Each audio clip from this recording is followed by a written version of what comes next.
Yes, thank you so much. Thank you, Adrian.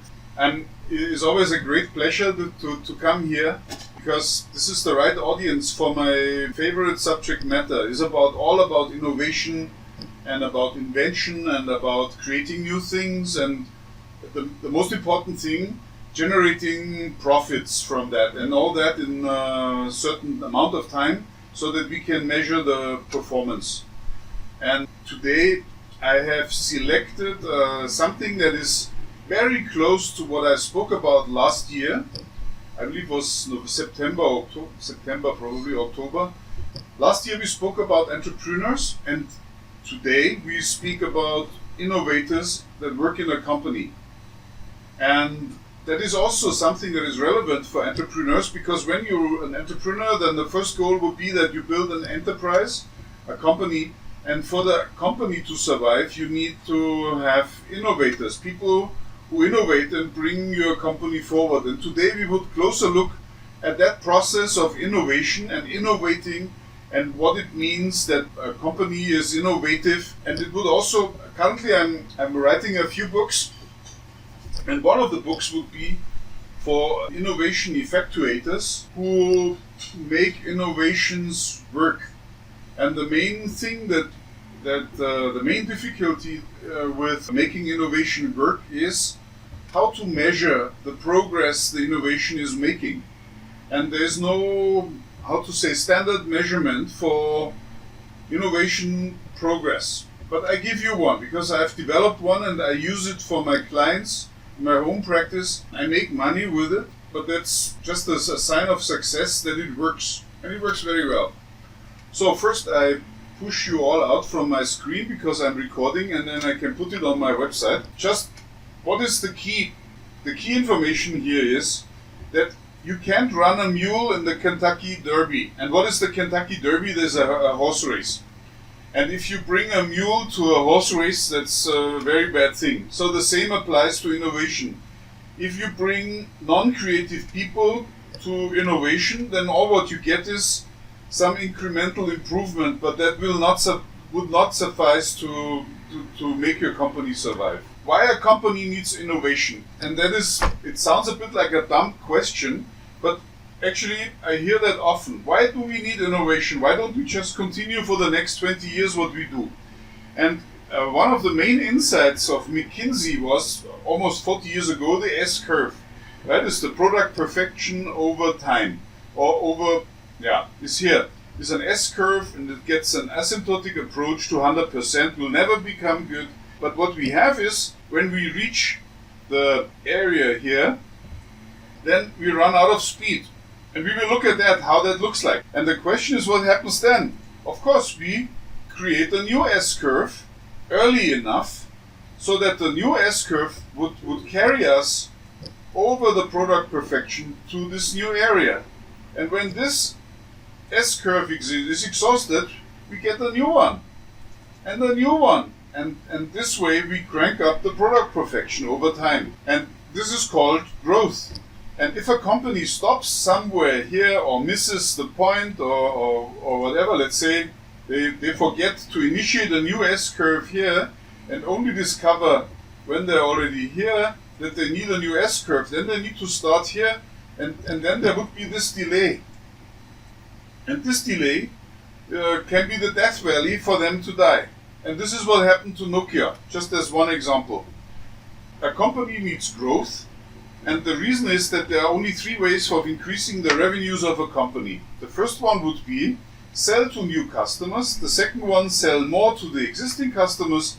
The third one, increase the price of the products. And a new product can help you to change the goalposts when doing so. Just one example. It's much easier to sell a new product to a new customer than selling a known product, because there's less or no competition for the new product when it's better. And this is, for example, applying the blue ocean theory. Something that you would hear more often from me today. Next one, selling new products to existing customers is often easier than selling the known products, because one can offer a solution for known problems of the existing products. So this is an advantage. Then increasing the margin of the products, either by selling at a higher price or by providing the same products as lower costs makes it easier to provide growth. This is the third element here. Increase the price of the product. Actually, should be margin here. Because you can provide the same product with a lower price and then you have increased margin and therefore a better profit. Next one. Let's look at the blue ocean strategy that I just told you. The blue ocean strategy boiled down to a Venn diagram. I have never seen that before, but this is how it works. It has three circles: what the competition can do, what we can do, what the customer wants. And the red ocean is here. The red ocean is what our competition can do, we can do, and the customer wants. And what happens here is a slaughtering, because the red color comes from all the blood in the water. So all the same sharks are after the same fish, and each one is competing over a lower price and is only painful, and nobody wants that. Next step, when we look at the Venn diagram. This is the blue ocean, our blue ocean. What we can do, what the customer wants, and we should do more of that. And we can also keep the competitors out, for example, by applying intellectual property here. Next one, the blue ocean of our competitor. And we should stay out from there, because all what we get there is a competition over the price. We cannot possibly be better than the competitor. I mean, we may be able to design a blue pocket here in the red ocean, but if you have a competitor in this blue ocean, just leave him away and focus after your own blue ocean. That is a very un-Asian thinking, by the way. Then I put in an orange border here, and the orange border, what nobody wants. And the orange border is important because most of the small initial inventors that I see in my own practice, they do what they think is good, but never what the customer wants. And in this orange border you find, this is the playground for those guys who go bankrupt with their own invention. And you would be surprised, many companies work in that area here. So stay out of that. Go to your blue ocean. A new diagram that you have not seen before from me is the Ansoff matrix. And it determine the risk that comes with different approaches to growth. And now you see a magic word, growth. We need growth. And growth always comes with risk. And how do we determine this? We have here existing products, we have new products, we have existing market and new markets. And these are the four quadrants of the Ansoff matrix. Very important tool for doing an innovation audit. The upper left quadrant would be increase market penetration. You bring the existing product to more people within the existing market. Find more customers in the existing market. Then, if you want to attract new markets, you need to do some market development and then find customers for the existing product in other market pockets or segments. And of course, by doing so, you increase your risk, because by trying to find the new market pockets, you need to spend time and money, and that can be lost if you're not successful. The same also in the product development area here. If you bring in new product, do product development, which means you alter the existing product so that it addresses the needs of more customers in the existing market. That would also increase your risk, because you can build something that nobody wants and then you lose all your money and your time. Next one, diversification. Diversification is either, there is a clear line here. There's either related diversification or unrelated diversification. Related diversification means that you bring something in from a neighboring area, technical area, or you both address this together with a new market. It could be that your car company decides to create a theme park, and then it would attract the people that usually go to a Disney park, but then to a car park, like General Motors car park, not a car park as you think.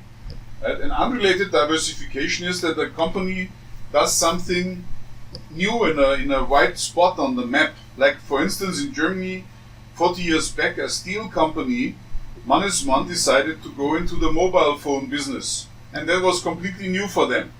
So they did some unrelated diversification. High risk, because they look for new markets together with new products. High risk. So you need to know this. Now let's match this with the different expressions for innovation. I start fresh. I create some space here because I put some terms about innovation here. When you hear innovation, innovation is a buzzword and you would hear many definitions. But here I show you the first time how you can classify innovation within company growth. And I apply this to my 4x4 innovation strategy for those of you who have read my book. The goal is classify innovation by the growth strategies chosen. So the first one is here, you do existing products, existing market. I would call that standard marketing. There's nothing new to that. You can just improve your marketing and then do that. Low risk, but also low chances here. Next one, innovative marketing. You must be innovative to find new market pockets for your existing products. And as you are probably all technicians here, Adrian, are we all engineers here or what? What is the background? No, this is a mixed class from all sorts of disciplines.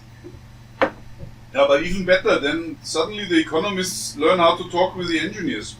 The engineers are here, and the economists are here. No, the marketing guys are here, sales guys. We call this incremental innovation. You do some development of your existing product so it addresses more of the same customers. Like as far as engineer, you have a product that has a blue painted plate with the edge bent backward, then the incremental innovation would be I bend the edge forward and I paint it in red. And that's my innovative new product. That's called incremental innovation. Development is also called moving up the S-curve, as opposed to non-incremental innovation. Non-incremental innovation is always together with diversification. We also call it transfer innovation, or breakout innovation, or breakthrough innovation. And I can tell you from all the diversification, 75% according to my experience is transfer innovation. You steal from somewhere else and apply it to your own product, and then you have your diversification product. Very seldom do you find breakout or breakthrough innovation here. Let's circle all those innovation terms that you see so you know where we are. And I have a side note here. I don't like the term innovative marketing, and value innovation may be a better term for that, but we would see. So now here's some advertisement here. Download my free ebook here, and this is the bit.ly link. Be careful, the bit.ly links are case sensitive, so this is a small I, letter I here, not a capital one. I would suggest that you read that, because then you would know the whole story where I'm coming from. And what I give you is a very structured way of looking at innovation. It's not about a recipe how you become a better innovator, but more a map of what you can do in order to avoid failure, which is more important, I think, for being successful. And then we hand out marks already.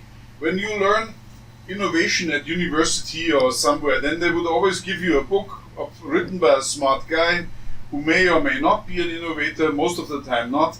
And what I can tell you, the 60-second innovator doesn't work at all. So, next one. Inside the patent factory is a similar case, is a guy who is promoting patents for the sake of filing patents, because he's using that as a KPI.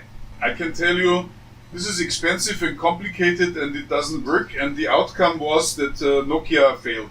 You know that story from my last talk, probably, and this is one of the most prominent examples of a failing market leader because of lack of diversification. They were stuck with incremental innovation, and that is what killed them ultimately. They just missed the next S-curve. What is the solution then? Answer, do it right from the start. Do innovation only with true innovators. And you know that story already from last year. Entrepreneurs are not shaped by the right education. Entrepreneurs are born as such, and it's because of their personality. And what you hear now is a bit repeating that, because serial innovators means people that are successful in a large company. They have a distinctive personality that you can measure. I can measure that. I can tell you whether someone has an easy life as a serial innovator or not. And that's an important information, not only for the people who plan to work in a large industry, but also for those who own a larger company, because they can now select their people. When they have 100 job applications, they can say, okay, 5 of them I put into the R&D, and I know that they will develop well there. And most of the most important features are creativity, a thick skin, wisdom, which is difficult, and honesty and humility. A medium to high degree of primary psychopathy, and I'm using the Levinson test. There should be low in agreeableness, not nice if you employ someone who is not agreeable. Low in neuroticism, that comes with a thick skin. Then high in openness, that comes with creativity. High in creativity also here. Have you all done the creativity test that I've given you 6 months ago? I would be very, very, very happy if you could give me some feedback if you are high in creativity.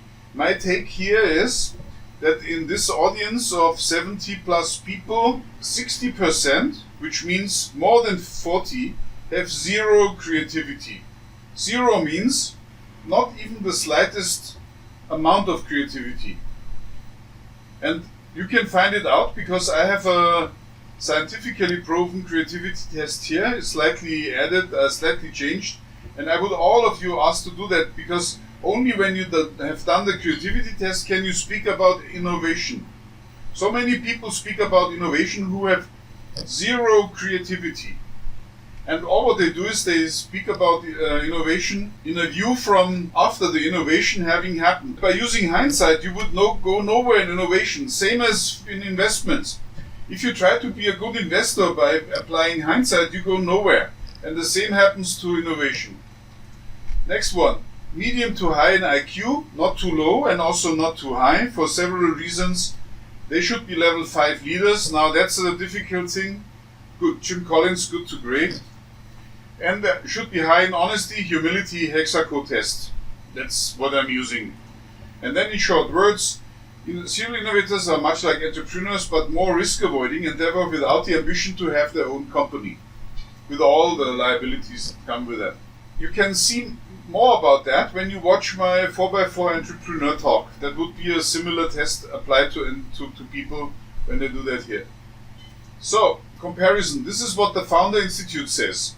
Founder Institute is an incubator and accelerator. What makes a good entrepreneur?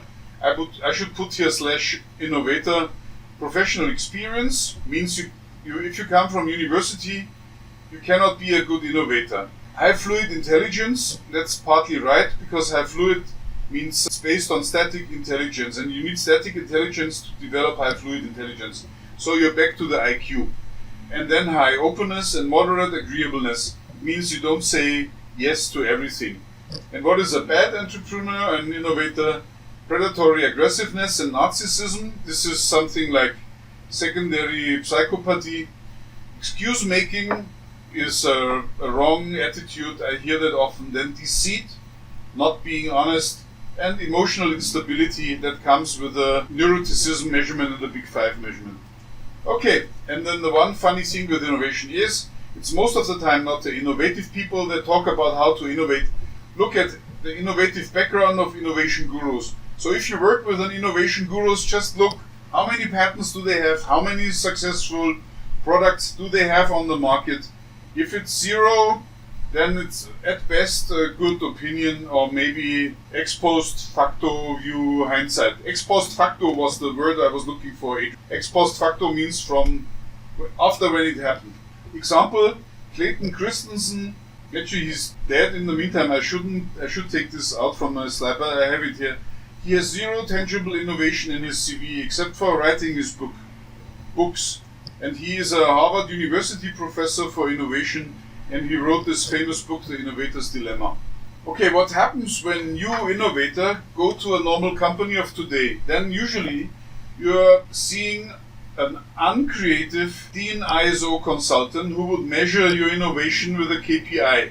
So we have this goal, we need some diversification, and this is where we are, and this is where we have to jump. So please do your job, innovators. And he doesn't know that 60% of the engineers have zero creativity. All what they can do is some incremental innovation just by adding things to existing products or changing obvious problems by applying obvious solutions. The same thing with when you apply common sense. You have here a number of animals and then there's a tree, and this is the manager, an auditor, and says this is our company goal for 2021, climb that tree. And of those animals, only very few are cut out for that. They are cut out for those who cannot climb the tree, are cut for other stuff, like the fish, for instance, cannot easily drown. But all of them should contribute to that goal, and it's all about how to apply the knowledge to find out the right people for the right job. By the way, everyone is a genius, but if you judge a fish by its ability to climb a tree, it will live its own life believing that it's stupid. That is a true statement, but it's still fake news, and you can find out more about that here. This is what I saw at one of our clients, Escalator. So, coaching, this is one of the principles. Servant leadership coaching style has an ethically moral base that aligns with the company values. It tends to be more nurturing than a fix-it conversation. And it means, in other words, nurture that fish to climb that tree. And how far can you get with that? It's like training someone with brown eyes to have blue eyes. Doesn't go anywhere. If you're looking for people with blue eyes, better look for people with blue eyes. In the case of eye color, it's easy because you just look at take a parable. What is the classification of engineering materials? This is what a chemist says. Engineering, he says, we have metals and non-metals. And then metals are ferrous and non-ferrous. And non-metals are organic or inorganic. And then blah, blah, blah, blah. Then a design engineer says we have metal, ceramic, and polymer, and composite. And the mechanics would say parts can or cannot be welded together to form a continuous substance. And now let's take this on to psychology, to personality tests. And this is what I would like to recommend. If you can get a free subscription for crystalnose.com, do it and play around with your friends and test. This is the cheapest way to get access to a personality test. And it's good for playing around. I have put my values here. This is the DISC test, so I'm a D. Then I believe this DISC is really nonsense. Then you have the Enneagram, the protector. This is even more nonsense. I've done tests. I'm a patent attorney, but I still studied clinical psychology. And I've done tests, and what I found is people who have the same identical DISC and Enneagram values, but they're entirely different. The one is a successful entrepreneur and the other one is not. And for certain reasons, because these tests never go deep enough. They never check the psychopathy side of people and the neuroticism. They only look for the qualities, so that they do not have to say so-called bad things about people. While I believe that there is no bad personality in this world. We have been put here with our personality, and it's our task to find out where we fit best and where we can bring our talents best to work. It's never about having a good or bad personality. So if you're here in my lecture and I tell you what is a appropriate innovator, don't be sad if you're not, because then you have other qualities in management or as a technician, but not as an innovator. The 16 personalities, that one is already better because the NT people are the innovators. There's a scientific paper who matched successful innovators in industry with a 16 personality test.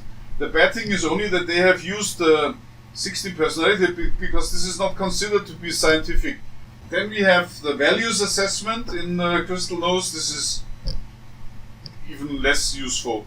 And then the strength assessment, and then this is the gold standard, the Big Five assessment. This one is really worth it. So if you do the Crystal Nose, go for that one. That will lead you the farthest of the 6 tests that you find there. Then insight and contribution levels. I just wanted to tell you another classification that I'm applying is 5 insight and contribution level, and I start here. Level 1 is people who change work time against water and food, plus not being punished.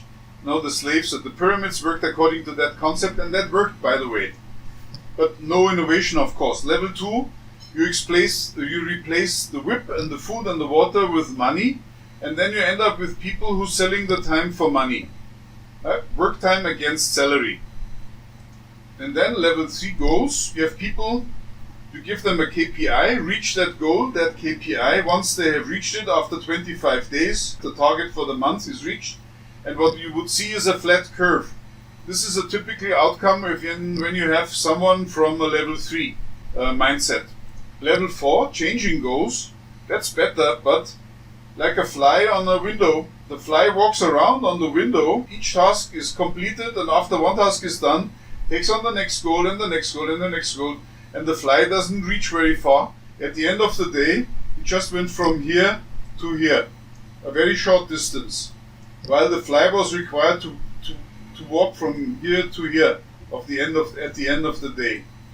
I'm a patent attorney, and by the way, I'm not a lawyer, okay? I'm a patent attorney, and there's a difference between a lawyer and a patent attorney. So never call a patent attorney a lawyer, that would be an insult. And what we do here is, we talk about my 27 years of experience in innovation. I started back in 1992 as a patent attorney candidate because I'm a highly creative engineer and creator. I have many inventions, and just because in 1992 there was a recession in Germany, I couldn't get a job as an innovator.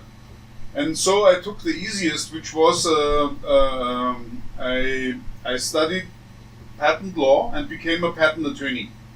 And since then I'm in innovation, working with innovators and trying to protect not only their IP, but also to help them to generate better business. And my book, The 4x4 Innovation Strategy, is one of the outcomes of that. And there will be more books in this area, because now I'm reaching, retirement age, and that's my retirement project. Work until 80 and then half-time. And I focus fully on innovative companies. And that's also the reason why I give these talks, because I'm sorting my mind when it is about how to promote these ideas. But now back, we have this, my wisdom, this is my wisdom measurement. If someone is only level 3 or level 4, they cannot really be successful innovators because they lack wisdom.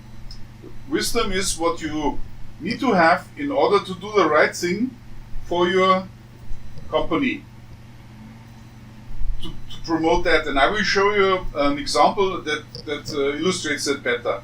Level 1 is, let's say you have a box and there are dots inside the box. And for a level 1 guy, everything is data. Nothing has a meaning. All is data. He needs somebody who will tell him this is, do this, do this, do this, do that. Then level 2 guys who a bit up the scale, data becomes information, so they can discern between red and blue. You can send these people on a field and tell them, now collect all the potatoes, but don't put the stones into the basket. Level 1 guys would put everything in a basket that looks like a potato. The level 2 guys can discern between the two. Level 3, connecting the dots. Those people can reach goals. You tell them, go from the red dot here to the other dot here, and then they apply the rules along the way, and when you do so, you will reach here. These are the guys who can be given goals. The next one would be the level 4 guys. Level 4 guys know what and when to do. They know the strategy. Level 4 guys can be generals, for example. Very often they are high-ranking officers. But still, those who have no insight in strategy would never become a 4-star general, maybe not even a 3-star general. And only those who know what and when to do are then the level 5, the wisdom guys. Yeah. And all the plans of the level 4 guys are based on knowledge, just with interest of politics in mind, but not further. And these level 5 guys see the highest purpose in everything they do. They would always look, what is the best for my company to do? Is it good if I do that, even if it's bad for me, but it's good for the company? Would they do that? And those are the level 5 guys that run the successful innovation in the big companies. Give you an example. A level 4 guy running the company according to the book would end up after the yellow path here. All what he could do was getting from here to here. You remember the fly? The level 5 guy would know, because he's reaching here at one crucial point here, he had to disobey the rules of the company and not going straight but turning left. And by doing so, because he knows the big picture, he would make his way to the end goal. So that's one of the best illustrations that I found for level 5 wisdom. Now that's my invention. I've plotted the different jobs in a company in a coordinate system. One, you have work in the company here, and then work on the company outside. And this is routine work and non-routine work. And then I've plotted the different jobs in my own firm. We are roughly 40 people over 2 offices in Munich and in Singapore. Now we are all in the home office, so we cover 6 or 7 countries. But I plotted all the jobs that I find here into this coordinate system. And this is what I found. Operations, billing, and quality control is work in the company, and it's routine work. Right? Marketing and sales, work in the company, routine work. HR, finance, IT, and tactics enable overall strategy to be put into practice. Is non-routine work.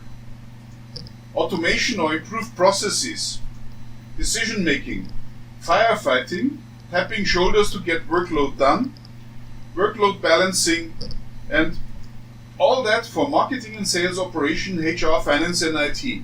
So all this non-routine work done for those people who do the routine work. Next one. We have the non-routine work on the company. And work on the company is always something that improves the company. It's something that should be done by owners in the first place. Strategy, connecting the dots, reflection, inspired work, innovation. See, innovation is here. New products. What marketing do we do? What clients do we approach? And so on. Now we have the routine work on the company would be create and question KPIs and do audits. So now you have all the jobs in my own company, and now let's see which type of the insight level we can use for what job. And I put the wisdom level as little circles with a number inside. So for all those, I would want the level 3 guys. They work like a clockwork, like a machine. They do operations and billing and marketing according to. Just give them money and a goal and a KPI, and they would run. And they like it. There are people who love that type of work. Then there are the level 4 people. They can help them and also make their lives easier. And then we have the level 5 guys. They are here, clearly. So, but where are the level 2 and the level 1 guys? The level 2 guys here work in the company in routine work, and I marked this level 2 guy as red because these guys are useless, because you need to put a level 3 guy next to a level 2 guy so that they get something done. And the level 1 guy is not even here because we don't hire slaves in our company for compliance reasons. So level 5 and level 4 here. Level 5 tactics, they enable the overall strategy, and we have the level 4 guys for firefighting, tapping shoulders, and workload balancing. And when I make them yellow, I would say, okay, you can use them, but there's always a problem. They tend to fall back to the routine work tasks. So when you have a level 4 guy in a non-routine work, then very often they fall in love with what they do, and they just forget about the bigger goal that they were hired for, which is firefighting or tapping shoulders and kicking reverse sides to get workload done. Next one, creating and questioning KPIs is clearly a level 4, while doing audits can be done by level 4 level 5, but while doing audits can clearly be done by level 4 guys. And then, what never works, put the level 4 guy into the upper left quadrant, non-routine work on the company. That will be a failure. These guys are loose cannons. They will destroy your company. And when you see an incompetent executive in a company, very often it turns out that this is a level 4 guy doing level 5 work. Next one, can everyone become a level 5 wisdom contributor? And in insight and contribution, the level 5 of wisdom is difficult to reach. It's not easy. What I can tell you is that I don't think that each and everyone can learn to achieve level 5 wisdom, but I know that many carry the seed for level 5 wisdom within themselves. Very often that's destroyed and because they are frustrated by a level 4 leader. And these people would then leave. So my tip to you, look for level 5 guys. I also have some reading recommendations. All this is from the Good to Great book from Jim Collins. I'm writing my own books, but I'm also riding on the shoulders of giants. I read a lot, and whenever I promote something and it's from someone else, I tell you where you can find it, because this is really worth reading and pursuing. If I had known all this 30 years ago, my life would have been very different. I can promise you. Next one. Save money and effort. Pareto principle in innovation. 100% of the innovation is done by 100% of the people. 80% of the innovation work is done by 20% of the people. 80% of 80% is 64% of the innovation work is done by 20% of 20% is 4% of people. And then this goes on. 51% of the innovation work is done by 0.8% of the people. What does that mean? If you have 100 people in your R&D department, reassign the right 80 people to other tasks, and the remaining 20 people will still have about the same innovative power as the 100 people before that. Most of the innovative departments of the large companies that I have seen, they have far too many people. And especially they have the wrong people on the bus, to use the good to great example. And the Pareto principle is a natural law, so don't underestimate that. So whenever I do an audit for a company about innovation, I already can see 20% green heads and 80% yellow heads. Because there are people who should do other stuff in the same company. Not that we don't want them anymore, but the R&D company, the R&D department is not the right place. Then we have Price's law. The square root number of the employees contribute to the success of the company. 9 employees, square root of 9 is 3, contribute to the success of the company. For 100 employees, square root of 100 is 10. 3 times more, only 10 contribute to the success of the company. So here, for small companies, 30% contribute, while for a larger company only 10%. And then for 1,000 employees only 32 contribute to the success of the company. That means only 3%. And now imagine, let's go back to Nokia. Very soon Nokia found out that this doesn't work anymore. Now guess who left first from those 80-20 or Price law, square root of 1,000? The 32 leave first, and the 968 who did not contribute, they stay. So that's a death penalty for every company. The company gets an economical hiccup, and the best people leave. And how to survive if you just have those who didn't contribute before? Always think about that when you work in a larger company or if you even run one. Then the serial innovators law is even worse. In a company of 100, there is one serial innovator. A serial innovator is a guy who is able to bring a diversification product, something like a breakthrough or breakout innovation, from the idea to the final product. And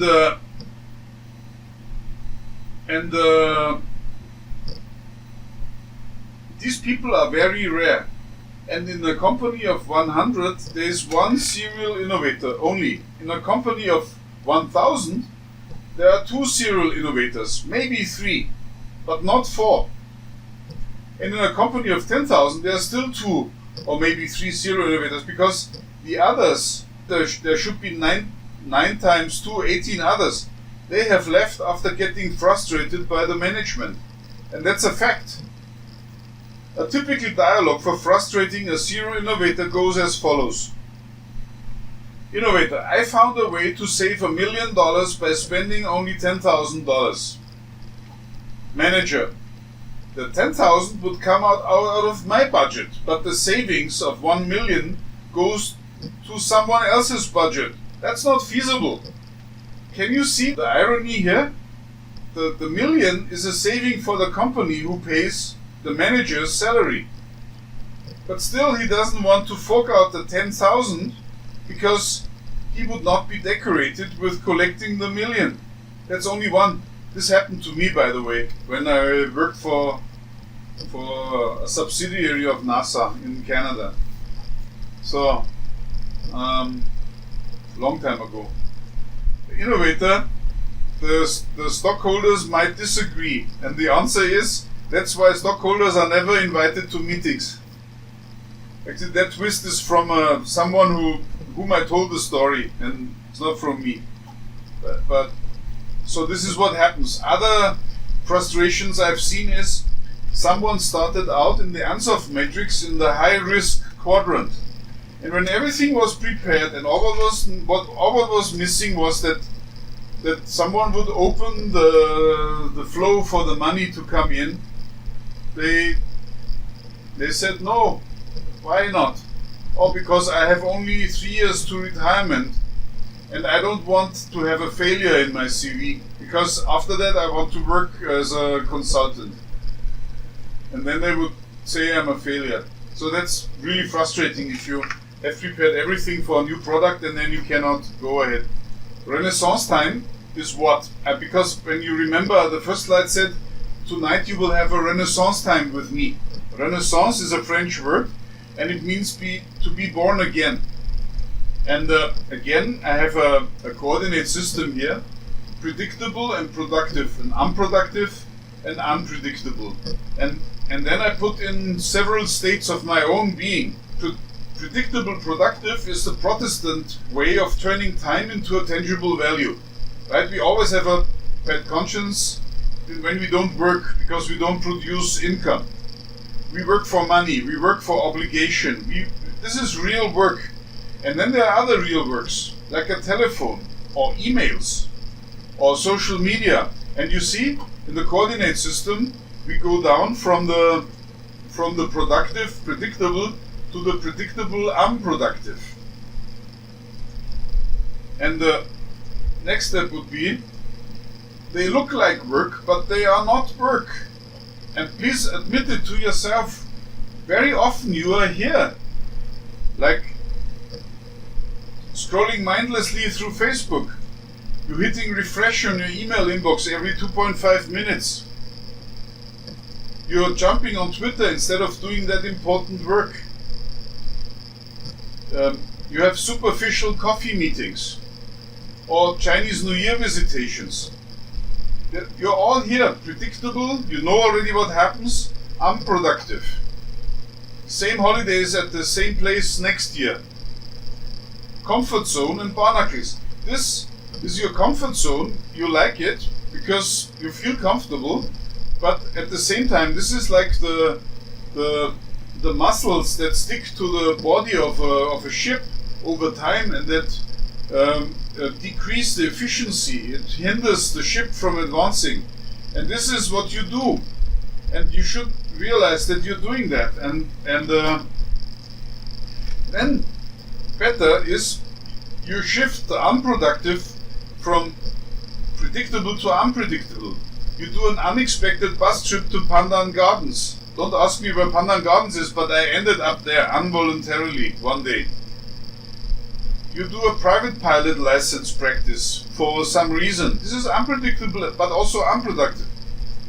You are in my talk about innovation. It's not productive for you, but it's unpredictable because I'm confronting you with some truths that you have already known, and you don't like it, and some you like it. Sweetness. This is sweet. I cannot hurt you because you're far away from me, and I can still tell you all these bad things over them. But it's sweet, right? Because I whack you into place. Then what is productive and unpredictable is sharpening the axe. And this is a allegory. You cannot only do the productive work, but you need to do something in order to stay sharp, like an axe. And you have conversations that are scintillating. You do brainstorming and you strategize. This is fun if you do strategy. The exercise that you love someone, right? Then you connect the dots, you find out new insights. You discover something, and also you meditate and you innovate. And here use your innovation term again. Yeah, innovation. Innovation is being productive and unpredictable. That automatically excludes the incremental innovation from being here. Incremental innovation is always here, in that quadrant, because you know already what you need to do in order to do your predictable. So, when you want a company to have an unpredictable outcome, a breakthrough innovation, you need people who know how to get into that quadrant. This is what I call Renaissance time, by the way. Next. Renaissance is here. Real work, okay, we need to do that. This is comfort zone and barnacles. Okay, hang out for coffee with your buddies. But every Saturday at the same place, talk the same things, like the copy uncles in the copy shop. Sweetness is here, unpredictable. Renaissance is here. And most people don't realize that they have this in their life. And the uncreative people, I mean 60% of the people, very often they confuse the sweetness with the Renaissance because they don't have what it takes to get here. This is something for people with an open mindset. What I can tell you is, for creative people, it's impossible to go from the real work to the Renaissance thing, because this is also called writer's block. When you sit in front of a white piece of paper, you know you can do it, but nothing comes to your mind. It's like a young boy asking his dad, "Dad, what is a vacuum?" And then the dad answers, "Oh boy, I have it in my mind, but I don't know now." So the joke is he has a vacuum in his mind, namely nothing. So the way it works is you go from real work to your comfort zone. You realize that you're in a comfort zone. You make it unpredictable to get into the sweetness area, and from the sweetness area you get into Renaissance. And if you now, and I'm pointing at you now, after 1 hour, had no new idea for your life or for your work or for your innovation, you're in the wrong place. Because it's literally impossible. We brought you, Adrian and I brought you from the sweet to the sweetness here. Completely unpredicted. You heard what you have never heard before. And for a creative person, you would automatically slip into the unpredictable productive quadrant. Renaissance. You would connect dots, you would get insight, you would think about a new strategy, you would innovate, you would do this, do that. If that happened to you in this talk, that's a clear sign that you're an innovator. Reading list. This is my reading list. Please read my book, because what you hear from me is there in writing, and you can highlight it, write up, put your own thoughts. Read the Abby Griffin book, Serial Innovators, because all what I have about serial innovators is here. Read the Chris de Armit book, Innovation Abyss. Then R.W. Foster, very old book, 40 years old almost, Innovation, the Attacker's Advantage. He's from McKinsey and he developed the S-curve. If you don't know the S-curve, no use for you in innovation. Then the Blue Ocean Strategy, that's a no-brainer. And then Jim Collins, The Good to Great. And I have written a review for most of those books, and the others are still to come. And if you don't know whether to read or not, then read the review. It only takes you 10 minutes, and then you can decide whether this book is the right thing for you. And I'm now exactly 1 hour after the start of my talk, I wanted to give myself 1 hour, and these are the contributions. I told you what is Renaissance time and how to get there. You got a clear definition of innovation that follows from growth. Don't fall for buzzword definitions of innovation anymore, please. Use that one. Then you know that innovation needs innovative people, and you cannot turn a non-innovative guy into an innovative one. It's not possible. I tell you how to identify innovative people, and serial innovators, like the ones in the book, are entrepreneurs, but they are risk avoiding and therefore without the ambition to have their own company. Pareto principle applied, 20% of your R&D stuff, they do 80% of the innovation. So why work with 100% if 20% can do almost the same thing? Price's Law and Serial Innovators Law. There are only 1 or 2 serial innovators in each company. And then, please sign up for my tip of the week. You can take your mobile phone out, browse at iplawyertools.com, and then you can enter your email address here. Here. You accept the privacy in cooking, and then you click here. And you sign up for free, and I send you an email with similar tips in similar and bordering areas into your mailbox. And of course, please also download my book. And now I'm at the end of the talk, and I'm free to answer all of your questions and clarify all your doubts. And I'm looking forward to, because this gives me the input to the frequently asked questions that come with my books and on my blog. I'm all yours now. Thank you so much. Thank you, Ezra. Thank you, Martin. I have 2 questions, so let us start with my first one. It's like, do you think in a company, is it more effective to do innovation to find people who are already in their Renaissance time, or to push door in swiftness to go into the Renaissance time? Which one do you think is like more effective or more practical? The question starts from the result, and the question is not so much about whom to push where.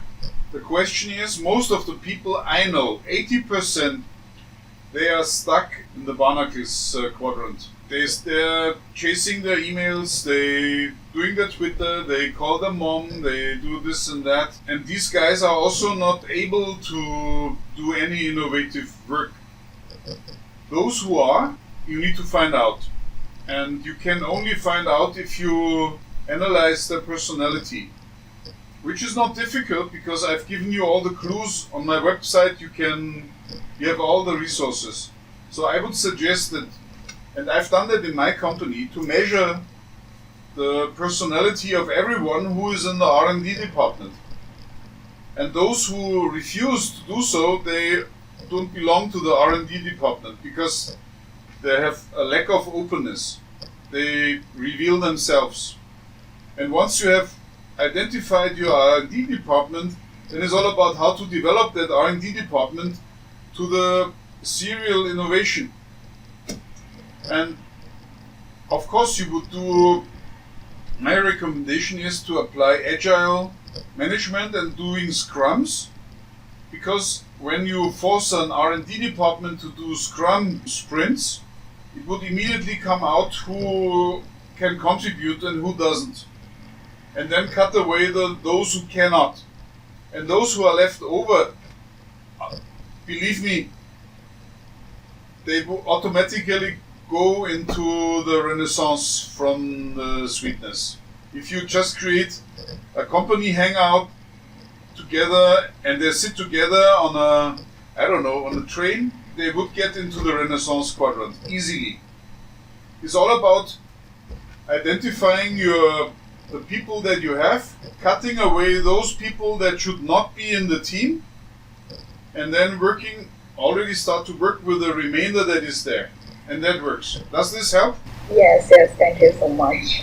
Martin, I think it might be good also to clarify that when you say cut off, you mean cut off from the innovation group, the team, right? Because you still need the non-innovative people to run the company, course. Right? Yeah, just imagine, 80% of the innovation is incremental. What I want to say is, 80% of the innovation is incremental because someone buys a machine from you and they say, oh, but I have 110 volts and not 220. What do I do? And then you say, oh, let me ask my engineers and give us a week, and then you get it in 110 volts and we make sure that this runs. And then, of course, they would put in more than just a transformer or a power converter. That's incremental innovation. But 80% of the innovation done is just answering to the requests by the customers, what small changes can be done so I can use that product. And when I say cut off, I mean take them out from the commando bus and put them to the more quiet incremental innovation bus, which comes with a 5 workdays week, for example, a 40 hours work week with 20 days leave per year. While the serial innovators, they don't even ask for the work hours, they don't even ask for the leave. So that's the main thing. Serial innovators are an elite group with supporters, but they are the ones that you need in order to survive as a company. If you don't have these guys, you cannot survive. Nokia did not survive despite all the incremental innovation done. And Nokia is only one of the many that die. Does that clarify my statement, Adrian? Great, thanks so much. Rolin, you want to ask a question? Yeah, thank you. Thank you for your speech. I think that's very informative and I learned a lot of things. My question is also about how to get to the Renaissance stone, and from the sweetness to the Renaissance. I just want to ask, is this transformation occasionally happen, or do we have? Is it controllable? And if we can do something to improve our transformation from the sweetness to Renaissance, what can we do? Actually, the 4 quadrants is a state of mind and is always local. It means is instantaneous. The same person who is in Renaissance status also must go back to the work quadrant, because we have some work to do. We all have some work to do. But very often we fall from the work to the barnacles quadrant, and then we only realize that we are now playing with our phone for 2 hours and nothing has happened. Or we find ourselves at the Copy Uncle Club on Saturday morning, wasting our Saturday morning, while we could do something that is in the sweetness quadrant. And this brings you much more relaxation. So it's not that you become a Renaissance guru in living in Renaissance status all the time. It's impossible. But you need that, because if you don't have it, then no change in your life and in your work. Was that clear enough? Or? Rolin, are you okay? Yes, thank you. My follow-up question to that then would be, remember you said something about how we work towards wisdom, right? So do you think experience grants the person greater proclivity towards wisdom, or is it purely innate, like a talent that cannot be, you either have it or you don't? Can one improve time? Of course, I mean, if you compare, I always compare the innovation, the serial innovators in a company with a Premier League team. The entire company is like the association, like Bayern Munich. Bayern Munich has members from 5 years old to 80 years old, but not everyone can play in the Premier League team. And what is important is that into the Premier League team you will only get if you start at the low level and then you grow up. And of course you need experience. But still, all the experience in the world will not get you to the Premier League team if you are not cut out for Premier League soccer. If you are only 5 feet tall, you will never become a very successful Premier League soccer player in the German Premier League. It's impossible. Because it has never happened in almost 100 years' time. So, and the same if you want to play Premier League basketball and you're only short size, then it doesn't help. And as a basketball coach, it is easier to make tall players fast than fast players tall. So you say a lot of it is innate then? Yes. While they mull over the question. Can I ask then, since you focus so much on individuals as all in the innovation team, right? Like out of 1,000, you only 2 or 3. It's a very small group of people that works very closely with senior management, right? So, like you said, they should be alleviated from their routine work to focus and give their all to, like work without the 40 hours and the regular confines of regular workers. How do you practically reward such people? Do you give them a share of the profits? Otherwise, what really motivates them and not run away to someone else who pays more? Okay, so what really motivates them is the success. It motivates them to work in a successful team and to have success. And most of them don't even care for money if they only have a decent living. And they enjoy having the success of doing it. Do you give them special privileges, like long leaves if they want? How do you differentiate them? Because you distinctly made a distinction between the regular workers for the 40 hours per week and the people who are not. So for the not, what you put in place HR-wise? Okay, well, what I can tell you is that these guys never distinguish between work or life. And still, they balance both. But it's not about either or. It's about how to bring your life to work and your work to your life. And that's one of the things. So if you talk with someone about leave, it's a useless question, because these people, even if they are on leave with their family, they still would do mental work on the project. You would find them talking with potential customers about the latest innovation. I mean, yep, and I see that all the time. I have innovators in all sorts of areas, and then sometimes we hang out together, and then you find them doing a market survey for the latest product. And it happens to me as well. So, and then some people said, "Can't you stop talking about work? We are now having leave." And I said, "Oh, I'm doing the thing that I love most. So why are you bothering me about that? I don't." Yeah. So it's all about. It's a very self-centered way of living your life, I would say. I think it's a choice and a mindset, but you're right. Most of those that I identify with those traits are exactly like that. That there's not really much difference between work and what they really enjoy. Yeah, but be careful when we talk about non-incremental innovation. Those 40% of the creative engineers, they very soon feel bored when you put them into non-incremental R&D, like development. But of those 40%, at most 10%, which means 4% of the total, are serial innovators. The 96% of the creative engineers, they just invent for the sake of inventing. And there's never any profit made with their inventions. And they're also not interested in making profit.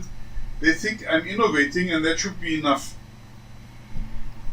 That's also something that is important. So you can have innovators who are so focused on improving detail in the machine or whatever, a process, but they never have any interest in converting that into profit. And these guys should also not do innovation. They should, actually it's quite bad for them, because they're frustrated with the incremental innovation, but they're not fit for the serial innovation and the breakthrough innovation. It's quite a bad state of mind. And I believe most of them somehow shift their creativity to the spare time. Hi, Martin. Yes. Yeah, I still have a question. Thank you. Because I will start to work this year, but I think as a new employee, due to the limitation of my position and my experience, I think my role should be to listen to my managers and firstly, and it's very difficult to me to provide some innovation ideas. However, after hearing your sharing, I think I still want to become a level 5 person with well done and through the hard work in my career plus. Very So good. therefore, Very I good. want to know how Yes. to balance my own work at the beginning and provide how to balance my own work and provide the innovation for the company just as a new employee. Okay. Could you please provide some suggestions? Thank you. Yeah, sure. Number one, you should read my blog. And then look for calling and the keyword calling, because you should find out. Actually, I've done that myself for my life, and then I can answer. So what I see are people who never find out what is their real calling in life. What is a calling? A calling is something that you like. Number two, you're good at. And number three, you're so good at it that there's no one else in the world that can do the same as you. And for, I would say, 99% of all people, that calling is never found in their work time. They would at one point in time decide that they find a work-life balance by not becoming a serial innovator, not becoming a level 5 person, not becoming wisdom carrier, whatever.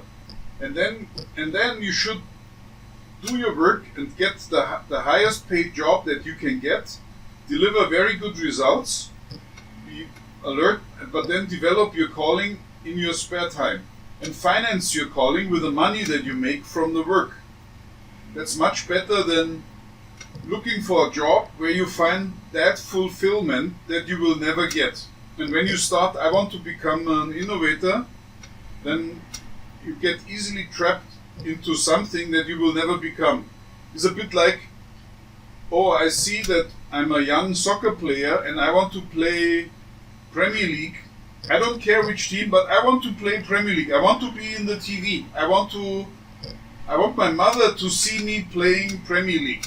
And how realistic is this for a young boy age 9 in the UK or in Germany? It doesn't happen. But still, there are Premier League players. And the question that you have asked is, how can I become a Premier League player and be in the TV? And once you realize what you have asked, then the answer is very clear. If you are an engineer and you think that you are creative, by the way, have you done the creativity test? My guess is no, because otherwise you wouldn't ask that question. And then go through the personality tests. How are you cut out? Can you easily say no if someone tells you do this or do that? And if you cannot easily say no, then innovation is not the right place for you, because you only get frustrated. And you need to survive that frustration. And the next thing is, check your other personality traits. Are you really an innovator, or are you more cut out to be a manager, or are you cut out to be a technician, just doing the technician work? Are you really willing to go that extra mile? And don't forget, you're a woman, and as a woman, your nature has made you to be able to get children. For many women, children is a number one calling. And don't forget, and you miss out if you think that you can have children, put them into a nursery, and then fulfill your dream and becoming a Premier League player or a serial innovator. So that's another thing that should play. So, but when you start as an engineer, my recommendation is, for the first 3 years, just follow what the others say, and have a notebook and make notes as many as you can, and learn. Because as Adrian said before, if you have no experience, you won't also become a good innovator. Hi, Martin. I have a question is about because in a team there are many different kinds of innovators, and they may also have like debates on a new thing. So I wonder like if different innovators in one team, they always have debates and chaos like to define which kind of products or ideas that they want to promote. How to keep the order in this kind of team? There's no clear management, very likely. You need a management for innovation.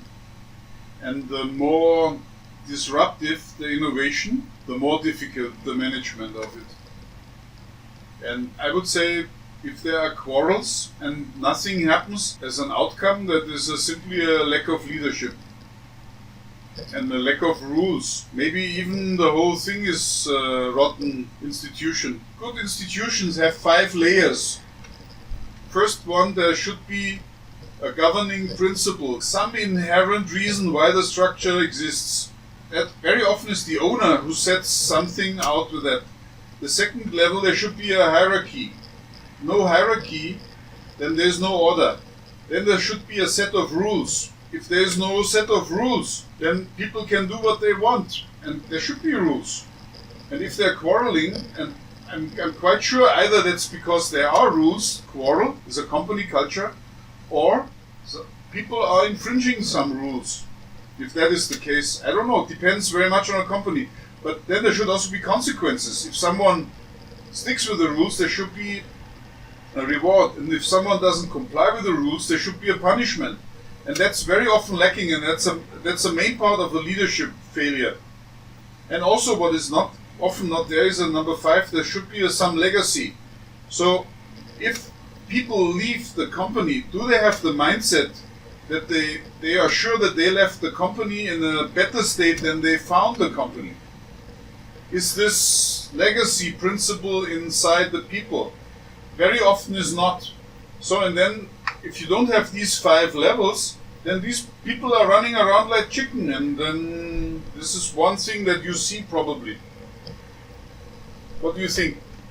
I think the issue is when the governance or the rules are not made clear, like policies are not communicated well within an organization. That is where problem exists.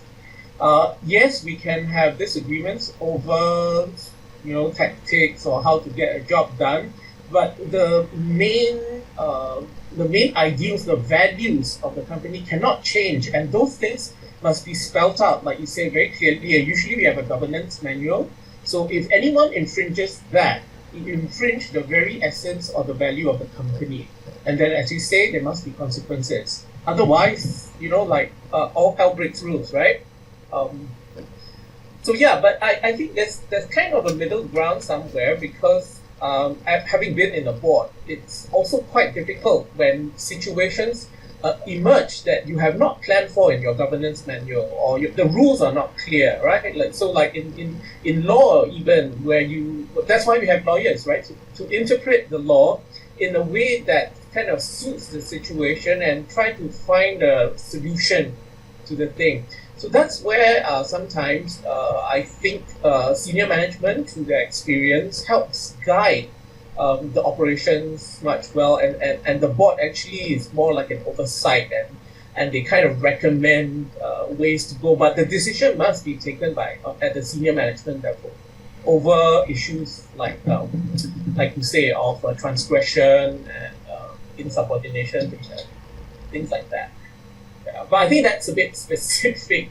I think some of our classmates have not actually even worked outside, so these issues might be quite foreign to them, but it's good to know, and it's good to experience vicariously how they're being resolved at different levels of management. Hello. Yes, thank you. Hi. Actually, my question is a bit overlaps with the previous discussion. What you said about the serial innovator, and I agree it is very realistic and ironic. And the dilemma that many of us are facing is kind of reminds us of the contingency theory. Like, based on your sharing, can I assume that it is inevitable that the spirit of innovation does not reside in us for good, but it is rather circumstantial, And meanwhile, I am curious that have innovations failed before? Because most of the innovators, as you said, they are elites.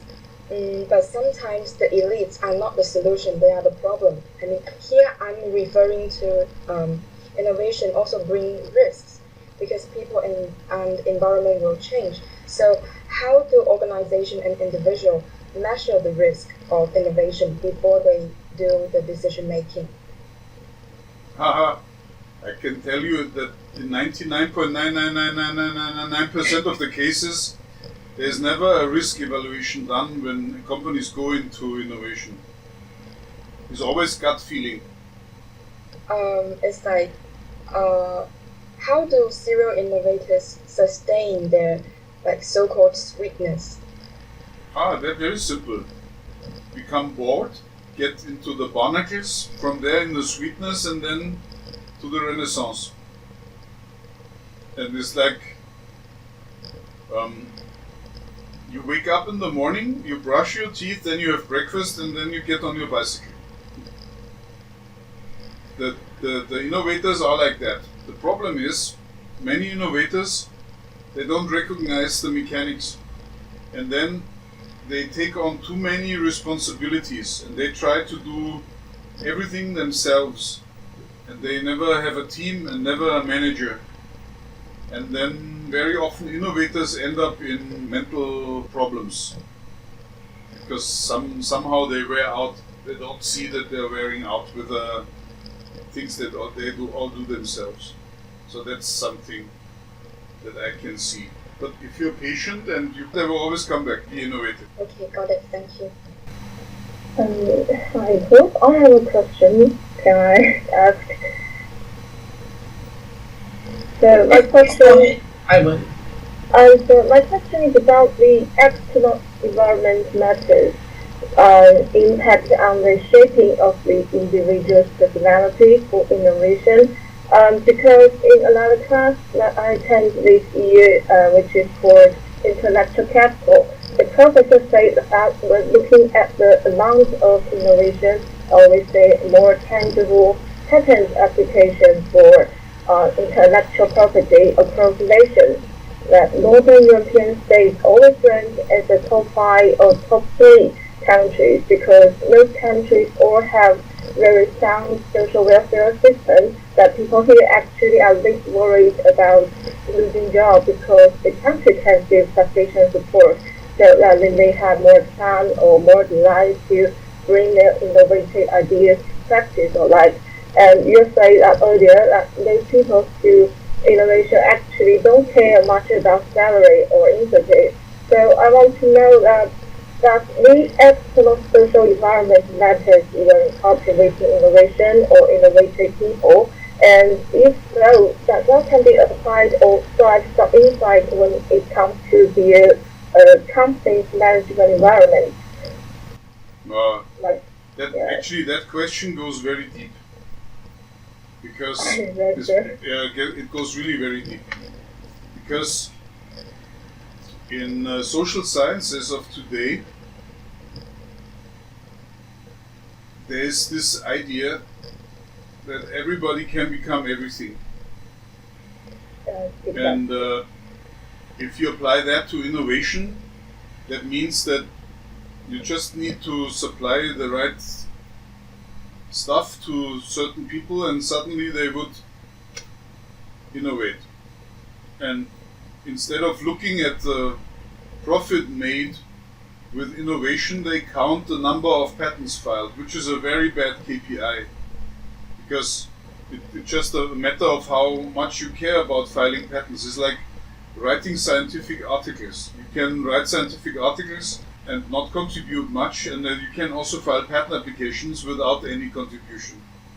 So I believe the measurement is already wrong. And then saying that the northern half has a better social system, I'm not convinced.